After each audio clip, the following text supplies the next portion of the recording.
ಊರಿಗೆ ಸರಿ ಬೆಂಗಳೂರಿಗೆ ಊರಿಂದ ನಮ್ಮ ಇಲ್ಲ ಅಂತ ಹೇಳ್ಬಿಟ್ಟು ತಗೊಂಡೋಗಿ ಸೇರಿಸಿದ್ರು. ಅಂದ್ರೆ ಮಕ್ಕಳನ್ನ ಹಾಸ್ಟ್ಲಿಗಾದ್ರೂ ಆಯ್ತು ಅನಾಥಾಶ್ರಮಕ್ಕಾದ್ರೂ ಆಯ್ತು ಹಾಕೊಂಡು ಅನ್ನೋ ತರ ನಾನ್ ಮೆಂಟಾಲಿಟಿ ಆ ತರ ಇತ್ತು. ಆ ಬಟ್ಟೆನೆ ತಗೊಂಡೋಗಿ ಸುಟ್ಟಾಕ್ಬಿಟ್ಟ ಯಪ್ಪ ಕಟಿಂಗ್ ಶಾಪ್ ಅದೇ ಕೆಲ್ಸಕ್ಕೆ ಹೋಗೋದು. ಆ ದುಡ್ಡಲ್ಲಿ ಓದಿದೀವಿ. ಹಂಗೆ ಎಸಲ್ಸಿದ್ರು ನನ್ಗೆ. 5 ದಿವಸ ಏನೋ ಮನೇಲಿದ್ದೆ ಅಷ್ಟೇ. ಬರ್ಸೋದಿದೆ ಅದು ಜೊತೆಗೆ ಇವಳು ಕೊಡ್ತಿರ್ತಾಳೆ. ಬಟ್ ಮಾತಾಡ್ತಾರೆ ಜನಗಳು. ಅದು ಗೊತ್ತಿರೋರು ಯಾರು. ನಾನು ಮದ್ವೆ ಮಾಡ್ಕೊಂಡು ಹೋಗ್ಬೇಕಾದ್ರೆ ನಮ್ಮಪ್ಪ ಒಂದೇ ಮಾತು ಹೇಳಿದ್ದು, ಬಟ್ಟೆ ತಗೊಳ್ಳೋ ಶಕ್ತಿ ಇದೆ, ಆತರ ಚಪ್ಪಲಿ ತಗೊಳ್ಳೋ ಶಕ್ತಿ ಇದೆ. ಅವತ್ತು ಎಲ್ರಿಗೂ ಹೇಗಿದ್ದೀರಲ್ಲ, ಎಲ್ರು ಚೆನ್ನಾಗಿದ್ದೀರಾ ಅಂತ ಭಾವಿಸ್ತೀನಿ. ನಾನು ಕೂಡ ತುಂಬಾ ಚೆನ್ನಾಗಿದ್ದೀನಿ.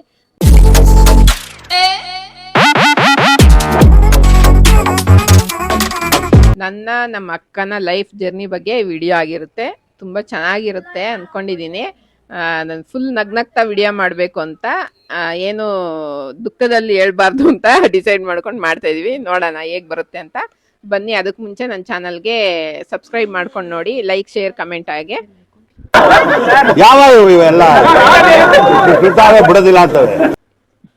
ಸಬ್ಸ್ಕ್ರೈಬ್ ಮಾಡೋದನ್ನ ಮರಿಬೇಡಿ. ನೀನ್ ಆ ಕಡೆ ಹೋಗಿ ಮಾತಾಡ್ತಾ ಇರೋ ಸೌಂಡ್ ಬರ್ತೈತೆ ನನಗೆ. ಬೆಲ್ ಐಕಾನ್ ಕ್ಲಿಕ್ ಮಾಡ್ಕೊಳ್ಳಿ ಗೈಸ್.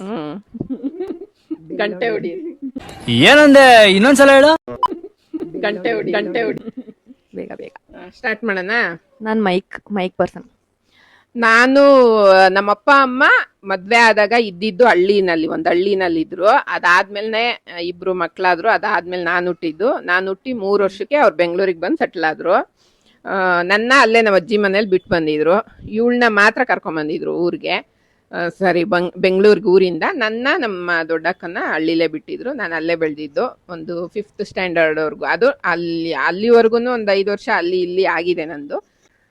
ಸೊ 3 ವರ್ಷ ಮಗು ಇದ್ದಾಗ ನನ್ನ ಊರಲ್ಲೇ ಬಿಟ್ಬಿಟ್ಟು ಬೆಂಗಳೂರಿಗೆ ಇವಳನ್ನ ಕರ್ಕೊಂಬಂದ್ರು. ಇವಳನ್ನ ಇಲ್ಲೇ ಸ್ಕೂಲ್ಗೆ ಹಾಕಿದ್ರು. ಒಂದು LKG UKG ಫಸ್ಟ್ ಸ್ಟ್ಯಾಂಡರ್ಡ್ ವರ್ಗೇನೋ ಓದಿದ್ಲು ಅಲ್ಲಿ. ಆಮೇಲೆ ತಿರ್ಗಾ ಶೂಟ್ ಮಾಡಿ ಸಾಯಿಸ್ಬಿಡ್ತೀನಿ. ಇರಿಟೇಷನ್ ಕಣ್ರಿ.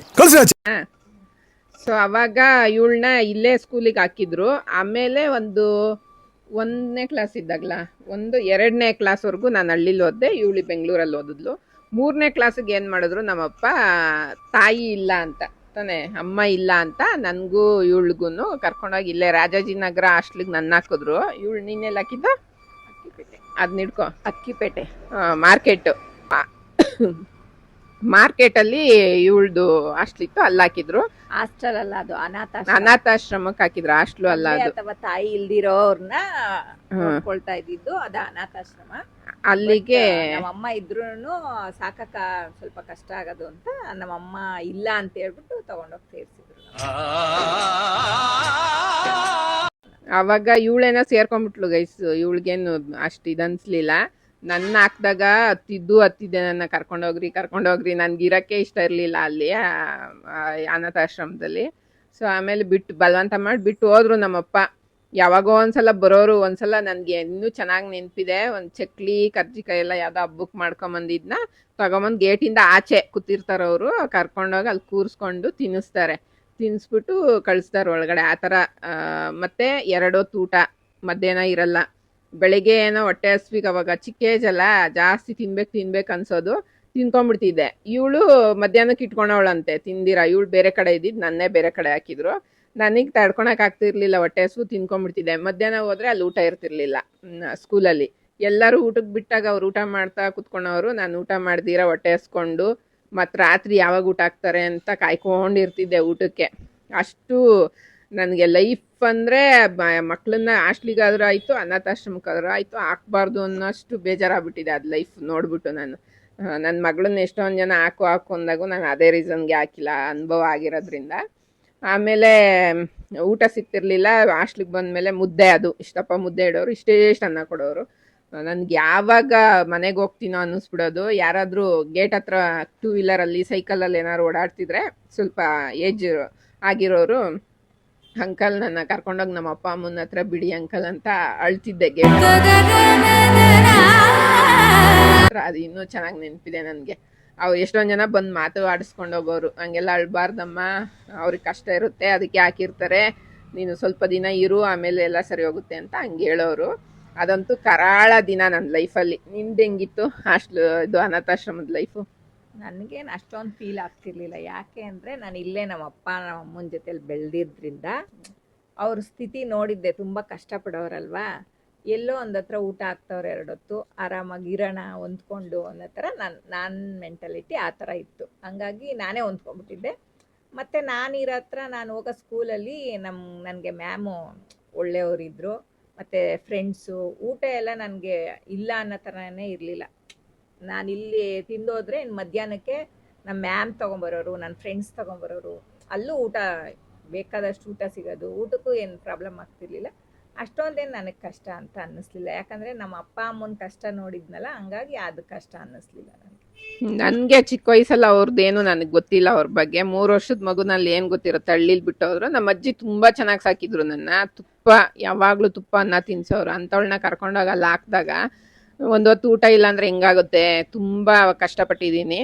ಆಮೇಲೆ ಈ ಒಂದೇ ಒಂಥರ ಹಳೆ ಹಾಸಿಗೆ ಎಲ್ಲ ಕೊಟ್ಬಿಟ್ಟಿದ್ರು ನನಗೆ. ಅದೇ ಹಾಸಿಗೆ ಅದರಲ್ಲೆಲ್ಲ ಮಲ್ಕೊಂಡು ಅಲರ್ಜಿ ಥರ ಎಲ್ಲ ಆಗಿತ್ತು ನನಗೆ. ಕಾಲಲ್ಲಿ ಬೆರಳು ಸಂದಿಯಲ್ಲೆಲ್ಲ ಅಲ್ಲೇ ಸ್ಟಾರ್ಟ್ ಆಗಿದ್ದು ನನಗೆ. ತುಂಬ ಗಾಯಗಳಾಗಿ ಒಂಥರ ಏನಂತಾರೆ ಕೊಳಿಯೋ ಥರ ಅದೇನೋ ಒಂಥರ ಆಗಿತ್ತು ಕಾಲೆಲ್ಲ. ಕಜ್ಜಿ ಥರ ಅಲ್ಲ, ಈ ಕೊಳುತ್ರೆ ಏನಾರು ಗಾಯ ಆದಾಗ ಹಸಿ ನೀರು ಬಿದ್ದಾಗ ಹೆಂಗಾಗಿರುತ್ತೆ ಆ ಥರ ಆಗಿತ್ತು. ಆಮೇಲೆ ನಮ್ಮ ಮನೇಲಿ ನಮ್ಮ ಅಜ್ಜಿಯವರೆಲ್ಲ ನೋಡಿ ಬೇಡ ಕರ್ಕೊಂಬಂದ್ಬಿಡ್ರಿ ಊರಿಗೆ ಅಂತ ಅಂದರು ಅಂತ 3ನೇ ಕ್ಲಾಸ್ ಫುಲ್ ಅಲ್ಲೇ ಓದಿದೆ. 4ನೇ ಕ್ಲಾಸ್ ಅರ್ಧ ವರ್ಷಕ್ಕೆ ಕಾಲ್ದಾಗಿದ್ರು ಬಿಟ್ಟಿದ್ರು ಅಲ್ಲೇನೆ. ಸೊ ತಲೆಯಲ್ಲಿ ತುಂಬ ಏನಾಗ್ಬಿಟ್ಟಿತ್ತಲ್ಲ, ಯಾವುದೋ ಒಂದು ಹುಡುಗಿಗಾಗಿತ್ತು. ಆ ಹುಡುಗಿಂದ ನನ್ಗೆ ಅಂಟ್ಕೊಂಡು ಫುಲ್ಲು ಹಿಂಗೆ ಬರೋದು ಗೈಸ್, ಹಿಂಗೆ ಮಕ್ಕದ ಮೇಲೆ ಏನು ಎಲ್ಲ ಆಡ್ಕೊಳೋರು ನನ್ನ ಚಿಕ್ಕ ವಯಸ್ಸಲ್ಲಿ. ಅಷ್ಟು ನಾನು ಎಷ್ಟು ಕಷ್ಟಪಟ್ಟಿದ್ದೀನಿ ಚಿಕ್ಕ ವಯಸ್ಸಲ್ಲಿ ಅಂದರೆ ಹೆಲ್ತ್ ವಿಷಯವಾಗಿ ತುಂಬ ಕಷ್ಟಪಟ್ಟಿದ್ದೀನಿ. ಆ ಹುಡುಗಿಯಿಂದ ನನಗೆ ತಲೆಯಲ್ಲೆಲ್ಲ ಏನಾಗಿ ಹಿಂಗೆಲ್ಲ ಹರ್ಕೊಂಬರೋದು. ಆಮೇಲೆ ನಮ್ಮಪ್ಪ ಹಾಸ್ಟ್ಲವ್ರು ಫೋನ್ ಮಾಡಿ ಹೇಳ್ಬಿಟ್ರು, ಕರ್ಕೊಂಡೋಗಿ ನಿಮ್ಮ ಮಗುನ, ಕಾಲೆಲ್ಲ ಹಿಂಗಾಗಿದೆ ಅಂತೆಲ್ಲ ಹೇಳಿದಾಗ ಅರ್ಧ ವರ್ಷಕ್ಕೆ ನನ್ನ ಕರ್ಕೊಂಡೋದ್ರು. ಕರ್ಕೊಂಡೋದ್ಮೇಲೆ ಕಟಿಂಗ್ ಶಾಪಿಗೆ ಕರ್ಕೊಂಡೋಗಿ ಫಸ್ಟ್ ಕಟಿಂಗ್ ಮಾಡಿಸೋಣ. ಏನು ಜಾಸ್ತಿ ಆಗ್ಬಿಟ್ಟು ಏನಾಗಿತ್ತು, ಅಲ್ಲಲ್ಲೇ ನನಗೆ ಗಾಯಗಳಾಗಿತ್ತು. ಹಿಂಗೆ ಇಷ್ಟಿಷ್ಟು ದಪ್ಪ ಅಲ್ಲಲ್ಲೇ ಗಾಯ ಕೀವು ಥರ ಆಗಿ ಸಖತ್ತಿದಾಗಿತ್ತು. ಆಮೇಲೆ ಕಟಿಂಗ್ ಶಾಪಿಗೆ ಕರ್ಕೊಂಡೋದ್ರೆ ಆಯಪ್ಪ ಕಟಿಂಗೇ ಮಾಡಲ್ಲ ಅಂದ. ಇದಾಕೋರು ಪಂಚ ಹಾಕೋರು ಕಟಿಂಗ್ ಮಾಡೋಕ್ಕೆ ಮುಂಚೆ. ಹಂಗೂ ನಮ್ಮಪ್ಪ ರಿಕ್ವೆಸ್ಟ್ ಮಾಡಿ ಮಾಡಿಸಿ ಸಮೇತ ಆ ಪಂಚ ಸಮೇತ ತಗೊಂಡೋಗಿ ಫುಲ್ ಬಾಡಿ ಮಾಡಿಸಿ ಆ ಬಟ್ಟೆನೇ ತಗೊಂಡೋಗಿ ಸುಟ್ಟಾಕ್ಬಿಟ್ಟು ಆಯಪ್ಪ ಕಟಿಂಗ್ ಶಾಪನ್ನು ಆಚೆ. ಅದು ಇದಾಗೋದು ಬೇರೆಯವ್ರಿಗೂ ಅಲರ್ಜಿ ಆಗ್ಬಿಡುತ್ತೆ ಅಂತ ಅಷ್ಟು ಆಗ್ಬಿಟ್ಟಿತ್ತು ತಲೆಯಲ್ಲಿ. ಆಮೇಲೆ ಮಾವ್ರ ಕೈಯಲ್ಲಿ ಏನೋ ಬಳೆಯಲ್ಲಿ ಹಿಂದೆಗಡೆ ಸುಡ್ಸಿದ್ರೆ ಆ ಗಾಯ ಹೋಗುತ್ತೆ ಅಂತ ಯಾರೋ ಹೇಳಿದ್ರು ಅಂತ ನಮ್ಮ ರಿಷ್ಮಮ್ಮನ ಕೈಲೇ ಅವರು ಸುಟ್ಟಿದ್ರು ನನಗೆ. ಇಲ್ಲಿ ಇನ್ನೂ ಇದೆ 2 ಮಾರ್ಕ್ ಹಿಂದೆಗಡೆ. ಆ ಸುಟ್ಟ ಮೇಲೆ ಸರಿ ಹೋಯ್ತು. ಆವಾಗಲೇ ನಮ್ಮ ತಾತನೂ ಸತ್ತಿದ್ದು. ನಮ್ಮ ತಾತ ಸಾಯಕ್ಕೆ ಮುಂಚೆ ನನಗೆ ಹಂಗಾಗಿತ್ತು.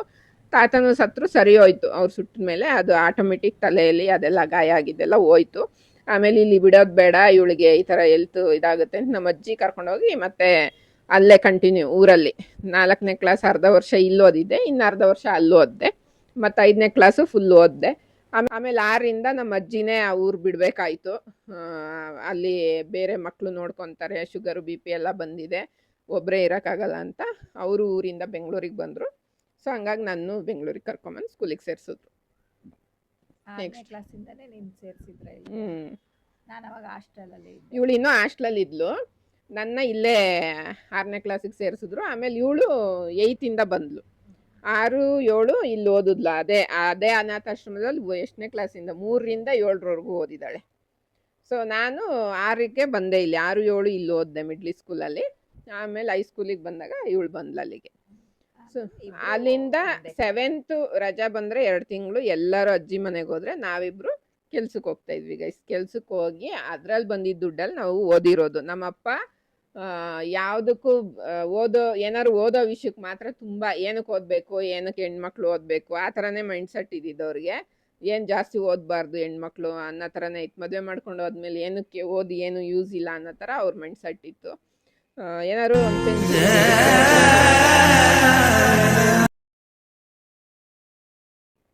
ಸೊ ಹಂಗಾಗಿ ನಾವು 2 months ರಜಾ ಬಂದರೆ ಎಲ್ಲೂ ಒಂದು ಸಮ್ಮರ್ ಹಾಲಿಡೇಸ್ನೇ ನಾವು ಎಂಜಾಯ್ ಮಾಡಿಲ್ಲ ಇಬ್ರು. ಅದೇ ಕೆಲ್ಸಕ್ಕೆ ಹೋಗೋದು, ಆ ದುಡ್ಡಲ್ಲಿ ಓದಿದ್ದೀವಿ. ಹಂಗೆ ಎಸ್ ಎಲ್ ಸಿವರೆಗೂ ಓದಿದ್ದು. ಎಸ್ ಎಲ್ ಸಿ ಆದಮೇಲೆ ನನಗೆ ಓದೋ ಇಂಟ್ರೆಸ್ಟೇ ಹೋಗಿತ್ತು. ಅದು ಕೆಲವೊಂದು ನಮ್ಮ ಮನೇಲಿ ಚೆನ್ನಾಗೇ ಇದ್ರು ನಮ್ಮ ಅಪ್ಪ ಅಮ್ಮ. ಒಂದು ಟೈಮಲ್ಲಿ ಲಾಸ್ ಆಗಿ ಸಾಲ ಜಾಸ್ತಿ ಮಾಡ್ಕೊಂಡ್ರು ನಮ್ಮಪ್ಪ. ಈ ಲಾಟ್ರಿ ಬರೋದು ಅವಾಗ, ಅದೆಂಥ ಲಾಟ್ರಿ ಅದು, ಅದು 5 ನಿಮಿಷಕ್ಕೆ ಡ್ರಾ ಆಗೋ ಥರದ್ದು ಅವಾಗ ತುಂಬ ಇತ್ತು. ಅದನ್ನ ತುಂಬಾ ಆಡೋರು ನಮ್ಮಪ್ಪ. ಆಡಿ ತುಂಬಾ ಚೀಟಿ ಮಾಡ್ಬೇಕಾರೆ ಓನ್ ಚೀಟಿ ಮಾಡಿದ್ರು ಇವರು. ಸೊ ಅದ್ರಲ್ಲೂ ಯಾರೋ ಒಬ್ರು ಎತ್ಕೊಂಡು ಹೋದ್ರು ಅಂತನೋ ಏನೋ ಲಾಸ್ ಆಗಿ ಫುಲ್ ಹೊತ್ಕೊಂಡು ಹೋದ. ಇವರು ಕೈಯಿಂದ ಕಟ್ಬೇಕಾದ ಪರಿಸ್ಥಿತಿ ಬಂತು. ತುಂಬಾ ಸಾಲ ಆಯ್ತು ನಮ್ಮಪ್ಪಂಗೆ. ಆ ಟೈಮಲ್ಲಿ ಇವಳಿಗೆ ತುಂಬಾ ಇಷ್ಟ ಆಯ್ತು ಕಾಲೇಜ್ಗೆ ಹೋಗ್ಲೇಬೇಕು ಅಂತ ತುಂಬಾ ಹಠ ಮಾಡಿದ್ಲಿ ಇವಳು. ನನಗೆ ಗೊತ್ತಿತ್ತು ಇವ್ರು ಇನ್ನೇನ್ ಮಾಡಿದ್ರು ಕಳ್ಸಲ್ಲ. ನಾನು ಬಿಟ್ಟಾಕಿದ್ದೆ, ಆಸೆನೆ ಬಿಟ್ಟಿದ್ದೆ ಓದೋದು. ಇವಳು ಮಾತ್ರ ಹೋಗ್ಲೇಬೇಕು ಅನ್ನೋದು ಇತ್ತು ಇವಳು ಮೈಂಡಲ್ಲಿ. ಕೊನೆಗೆ ಅವ್ರು ಕಳ್ಸಲ್ಲ ಅಂತ ಗೊತ್ತಾಯ್ತು. ಆಮೇಲೆ ಎಕ್ಸಾಮ್ ಬರೆದು ಬಂದ್ವಿ. ಬೆಳಗ್ಗೆ ಹೋಗಿದ್ವಿ last exam S L C ಇದು ಪಬ್ಲಿಕ್ ಎಕ್ಸಾಮ್ ಬರೆದ್ವಿ. ಬಂದು ಮಧ್ಯಾಹ್ನ ಊಟ ಮಾಡಿದ್ವಿ. ಮಧ್ಯಾಹ್ನ ಊಟ ಮಾಡಿದ್ದೆ, ಇವಳೊಂದು ಕಡೆ ಹೋದ್ಲು ಕೆಲಸ ಕೇಳಕ್ಕೆ, ನಾನೊಂದು ಕಡೆ ಹೋದೆ. ಕೋಇನ್ಸಿಡೆನ್ಸ್ ಇಬ್ರು ಒಂದೇ ಕಡೆ ಕೆಲಸ ಕೇಳ್ಕೊಂಬಂದಿದ್ದೀವಿ, ಗೊತ್ತಿಲ್ಲ. ಇವಳೊಂದು ಸೆಕ್ಷನ್ ಬೇರೆ, ನನ್ನ ಸೆಕ್ಷನ್ ಬೇರೆ. ಆ ಥರ ಗಾರ್ಮೆಂಟ್ಸಲ್ಲಿ ಮಾಡ್ತಾರಲ್ಲ ಆ ಕೆಲಸ ಕೇಳ್ಕೊಂಬಂದು ಅದ್ರ ನೆಕ್ಸ್ಟ್ ಡೇಯಿಂದನೇ ನಾವಿಬ್ಬರು ಕೆಲಸ ಮಾಡಿದ್ದೀವಿ. ಸೊ ಆ ಥರ ಕಷ್ಟದ ದಿನಗಳು ಇದ್ದಿದ್ದು ನಮ್ಮದು. ನಮ್ಮದು ಚೈಲ್ಡ್ಹುಡ್ ನೆನೆಸ್ಕೊಂಡ್ಲೇಬಾರ್ದು ನಾವು ಲೈಫಲ್ಲಿ. ಆ ಥರ ಕಷ್ಟಪಟ್ಟಿದ್ದೀವಿ ಜೀವನದಲ್ಲಿ. ಇವಳಿಗಿಂತ ಜಾಸ್ತಿ ನಾನು ಪಟ್ಟಿದ್ದೀನಿ. ಇವಳಾದರೂ ಒಂದು ಸ್ವಲ್ಪ ನಮ್ಮಪ್ಪ ಏನು ಅವಳಿಗೆ ಟೈಮಿಗೆ ಏನೇನು ಬೇಕೆಲ್ಲ ಮಾಡವ್ರೆ. ನನಗೇನು ಇಲ್ಲ. ನಾನು ಈ ದೊಡ್ಡವ್ರಾಗ್ತಾರಲ್ಲ ಆ ಟೈಮಲ್ಲಿ ಇವಳಿಗೆ ನಮ್ಮ ಕಡೆ ಇದು ಫಂಕ್ಷನ್ ಮಾಡ್ತಾರೆ, ಅದೆಲ್ಲ ಇವಳಿಗೆ ಏನೆಲ್ಲ ಇದೆಲ್ಲ ಏನು ಭಟ್ರನ್ನೆಲ್ಲ ಕರೆಸಿ ಅಡುಗೆ ಮಾಡಿಸಿ ಎಲ್ಲರಿಗೂ ಊಟ ಎಲ್ಲ ಹಾಕ್ಸಿದ್ರು, ಮಾಡಿದ್ರು. ನಾನಾದಾಗ ಅದೇ ಸಾಲದ ಟೈಮಲ್ಲಿ ನಾನಾಗಿದ್ದು. ಅವಾಗ ತಿನ್ನೋಕ್ಕೆ ಗೊತ್ತಿರಲಿಲ್ಲ ಗೈಸ್. ಒಂದು 2 ಎಲೆ, 2 ಅಡಿಕೆ, 2 ಬಾಳೆಹಣ್ಣ ಸಾಲ ಮಾಡಿ ತಂದಿಟ್ಬಿಟ್ಟು ಮಾಡಿದ್ರು ನನಗೆ. 5 ದಿವಸ ಏನೋ ಮನೇಲಿದ್ದೆ ಅಷ್ಟೇ. 5 ದಿವಸ ಆದಮೇಲೆ ಸ್ಕೂಲಿಗೆ ಕಳಿಸಿದ್ರು. ಏನು ಆ ಥರದ್ದು ಏನೂ ಮಾಡಲಿಲ್ಲ. ಮತ್ತು ತಿನ್ನೋಕ್ಕೂ ನಮ್ಮ ಮನೇಲಿ ತುಂಬ ಕಷ್ಟ ಇತ್ತು ಅವಾಗ. ಹಂಗಾಗಿ ನಂದೇನು ಆರೈಕೆನೂ ಆಗಿಲ್ಲ ಆ ಟೈಮಲ್ಲಿ. ಫುಡ್ಡುಗಳು ನಾನೇನು ಅಂಥ ಎಲ್ದಿ ಫುಡ್ಡೂ ಅವಾಗ ತಿಂದಿಲ್ಲ. ಬರೀ ಸೊಸೈಟಿ ರೈಸು ಆ ಥರ ತಿಂದ್ಕೊಂಡೇ ಬೆಳೆದಿದ್ದು. ಸೊ ಅದಾದಮೇಲೆ ಮದುವೆ ಆಯಿತು. ಮದುವೆ ಆದಮೇಲೆ ಇವಳ್ದು ಲೈಫ್ ಆಯಿತು, ನಂದು ಲೈಫ್ ಆಯಿತು. ಸ್ಟಾರ್ಟಿಂಗಲ್ಲಿ ಇಬ್ಬರೂ ಕಷ್ಟಪಟ್ಟಿದ್ದೀವಿ. ಮದುವೆ ಆಗಿದ ತಕ್ಷಣ ಏನಿಬ್ಬರು ಏನು ಚೆನ್ನಾಗಿದ್ವಿ ಅಂತೇನಿಲ್ಲ. ತುಂಬ ಕಷ್ಟಪಟ್ಟು ಜೀವನ ಮಾಡಿದ್ದೀವಿ. ಜೀವನ ಅಂದರೆ ಏನು, ಒಂದೊಂದು ರೂಪಾಯಿಗೂ ಬೆಲೆ ಗೊತ್ತು ನಮಗೆ. ಎಷ್ಟು ಕಷ್ಟ ಇದೆ. ಆಚೆ ಹೋದರೆ ದುಡ್ಕೊಂಬರೋದು ಎಷ್ಟು ಕಷ್ಟ ಇದೆ. ಖರ್ಚು ಮಾಡೋದು ಹಿಂಗೆ ಚಿಟಿಕೆ ಹೊಡೆಯೋಷ್ಟ್ರಲ್ಲಿ ಖರ್ಚು ಮಾಡ್ಬೋದು. ಅದನ್ನ ಸಂಪಾದನೆ ಮಾಡೋದು ಎಷ್ಟು ಕಷ್ಟ ಇಬ್ರಿಗೂ ಚೆನ್ನಾಗಿ ಗೊತ್ತು. ಹಂಗಾಗಿ ನಂದು ಲಕ್ಕು ಇಲ್ಲ ಅಷ್ಟೇ. ಅವಳ ಲಕ್ ಚೆನ್ನಾಗಿತ್ತು. ಒಂದು ಮನೆ ಕಟ್ಕೊಂಡಿದ್ದಾಳೆ ಬೆಂಗಳೂರಲ್ಲಿ. ಊರಲ್ಲಿ ಒಂದು ತೋಟ ತೊಗೊಂಡಿದ್ದಾಳೆ. ಅದು ನಮ್ಮಪ್ಪ ಅವ್ರೀಗ ನೋಡ್ಕೊತಾ ಇದ್ದಾರೆ. ಅವರಲ್ಲಿ ಹಳ್ಳೀಲಿ ನಮ್ಮಮ್ಮನ ಸೈಟ್ ಇತ್ತು, ಆ ಸೈಟಲ್ಲಿ ಮನೆ ಕಟ್ಕೊಂಡಿದ್ದಾರೆ. ಅಲ್ಲಿ ಅವರಿಬ್ಬರು ಬರೀ ಸೈಟ್ ತೊಗೊಂಡು ಮನೆ ಕಟ್ಕೊಂಡಿದ್ರೆ ಅವ್ರ ಜೀವನಕ್ಕೆ ಏನಾದ್ರು ಬೇಕಲ್ಲ. ಅದಕ್ಕೆ ಇವಳು ಆ ಟೈಮಲ್ಲಿ ಇವಳ ಹತ್ರ ದುಡ್ಡಿತ್ತು. ಇವಳು ಬಂಡವಾಳ ಹಾಕಿ 3 ಎಕರೆ ಜಮೀನು ತೊಗೊಂಡ್ಲು. ನೆಕ್ಸ್ಟ್ ಫ್ಯೂಚರ್ಗೆ ಇವಳು ಮಗಂಗೂ ಆಗುತ್ತೆ ಅಂತೇಳಿ ಒಂದು ಐಡಿಯಾ ಮಾಡಿ ಒಂದು 3 ಎಕರೆ ಜಮೀನು ತೊಗೊಂಡು ಅದನ್ನ ಹೆಂಗೋ ಅಪ್ಪ ಅಮ್ಮ ಇದ್ದಾರಲ್ಲ ಅವ್ರಿಗೊಂದು ನೋಡ್ಕೊಂಡಂಗೆ ಆಗುತ್ತೆ. ಆ ತೋಟನ ಅವ್ರ ಜೀವನಕ್ಕಾಗುತ್ತೆ. ತಿಂಗಳ ಅವರು ಏನು ಖರ್ಚು ಬರ್ಸೋದಿದೆ ಅದು ಜೊತೆಗೆ ಇವಳು ಕೊಡ್ತಿರ್ತಾಳೆ. ಬಟ್ ಅದಕ್ಕಾಗುತ್ತೆ ಅನ್ನೋ ಒಂದು ಇಂಟೆನ್ಷನ್ ಇಟ್ಕೊಂಡು ತೋಟ ತೊಗೊಂಡಿದ್ದಾಳೆ. ಈಗ ಅದನ್ನ ನೋಡಿಕೊಂಡು ನಮ್ಮಪ್ಪ ಅಮ್ಮ ಇದ್ದಾರೆ ಅಲ್ಲಿ. ಹೇಳು. ನಾನೇ ಹೇಳ್ತಾ ಇದ್ದೀನಿ, ಬರೀ ಅವಳೇನು ಹೇಳ್ತಾನೆ ಇಲ್ಲ. ಹೇಳ್ತಿದ್ದೀನಿ, ನೋಡಿದೆಯಲ್ಲ ಎಲ್ಲ ನೀನೇ ಆದರೆ ಕೆಲವ್ರಿಗೆ ಹೆಂಗಾಗಿದೆ ಅಂದರೆ ನಮ್ಮ ಅಪ್ಪಂದು ತೋಟ, ನಮ್ಮ ಅಪ್ಪ ಅಮ್ಮ ನಮ್ಮನ್ನ ಮದುವೆ ಮಾಡಿ ಕಳ್ಸಿದ್ರು. ಅವ್ರಿಗೆ ಏನೇನಂದ್ರೆ ಏನೂ ಇರ್ಲಿಲ್ಲ. ಅವ್ರಿಗೆ ನಮ್ಮನ್ನ ಮದುವೆ ಮಾಡಿಕೊಟ್ಟಾಗ ಇನ್ನ ನಮ್ಮಪ್ಪನೂ ನೀಟಾಗಿ ಕೆಲ್ಸಕ್ಕೆ ಹೋಗ್ತಿರ್ಲಿಲ್ಲ, ನಮ್ಮಮ್ಮನ ಕೈಲೂ ಆಗ್ತಿರ್ಲಿಲ್ಲ. ಹಾಗಾಗಿ ನಮ್ಮಪ್ಪ ನಮ್ಮಮ್ಮನ ಇನ್ನು ಗಂಡು ಮಕ್ಳಿಲ್ಲ ಅಂತ ಹೇಳ್ಬಿಟ್ಟು ನಮ್ಮ ಜೊತೆಗೆ ಕರ್ಕೊಂಬಂದು ಇಟ್ಕೊಂಡ್ವಿ. ಅವ್ರ ಹತ್ರ ಏನಂದ್ರೆ ಏನೂ ಇರಲಿಲ್ಲ, ನಮ್ಮ ಜೊತೆ ಕರ್ಕೊಂಬಂದು ಇಟ್ಕೊಂಡ್ವಿ. ಯಾಕಂದರೆ ನಾವು ನೋಡಿದ್ದೀವಿ ಅವ್ರು ಏನಿತ್ತು ಏನಿಲ್ಲ ಅಂತ. ಕರ್ಕೊಂಬಂದು ಇಟ್ಕೊಂಡು ನಮ್ಮ ಮನೆಯವರು ನಮ್ಮ ಅಪ್ಪ ಅಮ್ಮಂಗೂ ಅವ್ರ ಅಪ್ಪ ಅಮ್ಮಂಗೆ ಹೆಂಗೆ ಮಾಡ್ತಾರೆ ಅದೇ ಥರ ಒಡವೆಯಿಂದ ಎಲ್ಲದನ್ನೂ ಮಾಡಿದ್ರು. ಎಲ್ಲ ಕೊಡಿಸಿದ್ದಾರೆ, ಎಲ್ಲ ಮಾಡಿದ್ದಾರೆ. ಆ ಜಮೀನು ಈಗ ನಮ್ಮ ಅಪ್ಪನೇ ನೋಡ್ಕೊಳೋ ಥರ ಬಿಟ್ಟಿದ್ದೀವಿ. ಎಲ್ಲ ಅವರೇ ನೋಡ್ಕೊಳ್ತಾ ಇದ್ದಾರೆ. ಕೆಲವ್ರಿಗೆ ಏನು ಅನ್ಸಿದೆ ಅದು ನಮ್ಮ ಅಪ್ಪಂದೇ ಜಮೀನು ಅನ್ನಂಗಾಗಿದೆ. ಎಲ್ಲ ಆಸ್ತಿ ಮಾರಿ ನನ್ಗೊಬ್ಳಿಗ್ ಮಾಡ್ಕೊಟ್ಟಿದ್ದಾರೆ ಅಂತ ಏನೇನೇನೋ ಹಿಂಗೆ ಸುಮ್ನೆ ಮಾತಾಡ್ತಾರೆ ಜನಗಳು. ಅದು ಗೊತ್ತಿರೋರು ಯಾರು ಭಗವಂತನಿಗೆ ಮಾತಾಡಲ್ಲ ಗೈಸ್. ಯಾಕಂದ್ರೆ ನಮ್ ದೊಡ್ಡಕ್ಕ ಮದ್ವೆ ಮಾಡೋ ಟೈಮಲ್ಲಿ ಅದನ್ನ ಅದಕ್ ಮುಂಚೆ ಮಾರಿರೋದು ನಮ್ಮಪ್ಪ. ಅಂದ್ರೆ ಇಲ್ಲ, ಯಾವಾಗ ಗೊತ್ತಾ ಮಾರಿರೋದು, ನಾವೆಲ್ಲ ಬೆಂಗಳೂರಿಗೆ ಬಂದಾಗ 2 ಲಕ್ಷಕ್ಕೇನೋ 1.5 ಲಕ್ಷಕ್ಕೇನೋ ಮದ್ವೆ ಟೈಮಲ್ಲೂ ಮಾರಿಲ್ಲ, ಅದಕ್ ಮುಂಚೆನೆ. ಅದಕ್ ಮುಂಚೆ ಅಂದ್ರೆ ಅಂದ್ರೆ ತುಂಬಾ ನಾವ್ ಚಿಕ್ಕ ವಯಸ್ಸಲ್ಲಿ ಇದ್ದಾಗೆ ಬೆಂಗಳೂರಿಗೆ ಬಂದಾಗೆ ಮಾರ್ಕೊಂಡವ್ರು ಅವರು. ಸೊ ನಮ್ಮಮ್ಮ ಏನೋ ಅಲ್ಪ ಸ್ವಲ್ಪ ಕೂಡಿಟ್ಟಿದ್ದ ದುಡ್ಡಲ್ಲಿ ನಮ್ಮ ಅಕ್ಕನ ಮದ್ವೆ ಮಾಡಿದ್ದಾರೆ. ಅದು ಬಿಟ್ರೆ ನಮ್ಮ ಅಪ್ಪನ ಹೆಸರಲ್ಲಿ ಯಾವ ಜಮೀನು ಇಲ್ಲ. ಮಾಡಾದ್ಮೇಲಂತೂ ನಮ್ಮ ಮನೇಲಿ ಊಟಕ್ಕೂ ಗತಿ ಇಲ್ದಂಗ ಆಗೋಗ್ಬಿಡ್ತು. ಅದ್ ಯಾವ ದರಿದ್ರ ಬಂತು ಅಂತ ಗೊತ್ತಿಲ್ಲ ಮನೆಗೆ. ಆ ಊಟಕ್ಕೆ ತೊಂದ್ರೆ ಆಗಷ್ಟು ತೊಂದ್ರೆ ಬಂದು ನಮ್ಮ ಅಪ್ಪ ಅಮ್ಮನ ಹತ್ರ ಏನಂದ್ರೆ ಏನೂ ಇರ್ಲಿಲ್ಲ. 1 ಲೀಟರ್ ಹಾಲ್ ತಗೊಂಬಂದು ಅದ್ರಲ್ಲಿ ಟೀ ಕಾಫಿ ಮಾಡಿ ಅದ್ರಲ್ಲೇ ಮೊಸರು ಮಾಡೋರು ನಮ್ಮಮ್ಮ. ಆ ತರ ಜೀವಿಸ್ಕೊಂಡ್ ನಮ್ಮಮ್ಮ. ನಮ್ಮಪ್ಪ ಅಷ್ಟು ತಲೆಗೆ ಹಾಕೊಂಡ್ ಜವಾಬ್ದಾರಿ ತಗೊಂತಿರ್ಲಿಲ್ಲ. ನಮ್ಮಮ್ಮ ತುಂಬಾ ಕಷ್ಟಪಟ್ಟಿದಾರ ಅವಾಗೆಲ್ಲ. ನಮ್ಮ ಅಪ್ಪನಂತ ಅಪ್ಪನ ಜೊತೆಲಿ 3 ಜನ ಹೆಣ್ಮಕ್ಳನ್ನ ಬೆಂಗಳೂರಲ್ಲಿ ಇಟ್ಕೊಂಡ್ ಮದ್ವೆ ಮಾಡಿದ್ದಾರೆ ಅಂದ್ರೆ ನಮ್ಮಮ್ಮ ಎಷ್ಟೋ ಗ್ರೇಟು.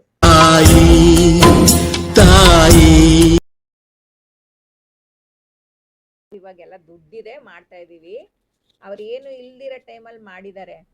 ನಮ್ಮಪ್ಪ ಕೆಲ್ಸಕ್ಕೆ ಅದ್ರಲ್ಲಿ ಬೇರೆ ನಮ್ಮಮ್ಮಂಗ್ ಸ್ವಲ್ಪ ಕಾಲು ಇದು ಹ್ಯಾಂಡಿಕ್ಯಾಪ್ಟ್ ತರ. ಅವ್ರದ್ದು ಒಂದ್ ಕಾಲ್ ಬೆಳವಣಿಗೆ ಇಲ್ಲ, ಒಂದ್ ಕಾಲ್ ಬೆಳವಣಿಗೆ ಇದೆ. ಸ್ವಲ್ಪ ಕ್ರಾಸ್ ನಡೀತಾರೆ. ಎಷ್ಟೊತ್ತು ನಿಂತ್ಕೋಬಹುದು ಆ ತರ ಇರೋರು. ನಾವ್ 2 ಕಾಲು ಚೆನ್ನಾಗಿದ್ದು ನಿಂತ್ಕೊಂಡವ್ರೇನೆ ನಾವೊಂದ್ 2 ಅವರ್ ನಿಂತ್ಕೊಂಡ್ರೆ ಸುಸ್ತು ಅಂತೀವಿ. ನಮ್ಮಮ್ಮ ಅವಾಗ ಮಾಡ್ತಾ ಇದ್ವಿ ಟ್ರಿಮ್ಮಿಂಗ್ ಮಾಡೋ ಕೆಲಸ ಏನೋ ಗಾರ್ಮೆಂಟ್ಸ್ ಅಲ್ಲಿ. ಬೆಳಗ್ಗೆಯಿಂದ ಸಾಯಂಕಾಲದವರೆಗೂ ನಿಂತು ಕೆಲಸ ಮಾಡಿ ಬರೋರು ನಮ್ಮಮ್ಮ. ಅಷ್ಟು ಕಷ್ಟಪಟ್ಟಿದ್ದಾರೆ ಅವಾಗೆಲ್ಲ ಅವರು. ಪಟ್ಟಿರೋ ಕಷ್ಟ ನಾವು ಈಗ ಪಡಕ್ ಆಗಲ್ಲ. ಅವಾಗ ತುಂಬಾ ಕಷ್ಟಪಟ್ಟಿದ್ದಾರೆ ಅವರು. ಕಷ್ಟಪಟ್ಟು ಸಾಕಿದ್ದಾರೆ. ಆದ್ರೂ ಇವಾಗ ನಮ್ಮ ಅಮ್ಮಂಗೆ ನೆಮ್ಮದಿ ಇಲ್ದಂಗೆ ಆಗೋಗ್ಬಿಟ್ಟಿದೆ. ಬಟ್ ನಾವ್ ಅವಾಗ ಏನಿದ್ವಿ ಅದ್ರ ಡಬಲ್ ಅಲ್ಲ ತ್ರಿಬಲ್ ಕೊಟ್ಟಿದ್ದಾನೆ ದೇವ್ರು. ಇವಾಗ ಚೆನ್ನಾಗಿದೀವಿ. ಇವಾಗ ಅದನ್ನ ಯಾಕೆ ಸುಳ್ಳು ಹೇಳ್ಬೇಕು. ನಮಗ್ ಬೇಕಾಗಿದ್ದ ಅವಾಗ ಒಂದೊಂದ್ ಟೈಮ್ ನೆನ್ಸ್ಕೊಂಡ್ರೆ ಈಗ್ಲೂ ಯಾರ ಮನೇಲಾರು ಹಾರ್ಲಿಕ್ಸು ಆ ಥರ ಎಲ್ಲ ಇಟ್ಟು ಕುಡಿಯೋದು, ಹಾಲ್ಗೆ ಹಾಕೊಂಡು ಕುಡಿಯೋದು ಅದೆಲ್ಲ ಇರೋದಲ್ವಾ. ನಾವು ನೋಡ್ದಾಗ ತಿನ್ಬೇಕು ಕುಡಿಬೇಕು ಅನ್ಸೋದು. ಯಾರ ಮನೇಲಾರು ಒಂದು ಪಲಾವ್ ಮಾಡಿದ್ರೆ ತಿನ್ಬೇಕು ಅನ್ಸೋದು. ಅವಾಗ ನಮ್ಮ ಮನೇಲಿ ಬರೀ ಸೊಸೈಟಿ ರೈಸ್ ಅಲ್ವಾ. ಅವ್ರ ಮನೇಲಿ ಸೋನಾ ಮಸೂರಿಲಿ ಏನಾರು ಮಾಡಿದಾಗ ಆಸೆ ಆಗತ್ತೆ ತಿನ್ಬೇಕು ಅಂತ. ಬಟ್ ಅವಾಗ ಕೊಡ್ತಿರ್ಲಿಲ್ಲ ಯಾರು, ಏನು ನಮಗ್ ಸಿಕ್ತಿರ್ಲಿಲ್ಲ ತಿನ್ನಕ್ಕೆ. ಈಗ ಬೆಳಗ್ಗೆಯಿಂದ ರಾತ್ರಿವರೆಗೂ ಹಾರ್ಲಿಕ್ಸ್ ಬಾಟ್ಲೇ ಇರುತ್ತೆ, ತಿನ್ಕೊಂಡ್ ಕುತ್ಕೋಬೋದು. ಆ ಮಟ್ಟಕ್ಕೆ ದೇವ್ರು ಇಟ್ಟಿದ್ದಾನೆ. ಬಟ್ ಈಗ ತಿನ್ನಕ್ಕೆ ನಮ್ಗಿಷ್ಟ ಇಲ್ಲ. ಅವಾಗ ಇಷ್ಟ ಇತ್ತು, ಸಿಕ್ಕಿಲ್ಲ. ಆ ಥರ ಈಗ ಅವಾಗೂ ಇವಾಗೂ ಹೋಲ್ಸಿದ್ರೆ ನಾವೀಗ ಎಷ್ಟೋ ತುಂಬ ಚೆನ್ನಾಗಿದ್ದೀವಿ.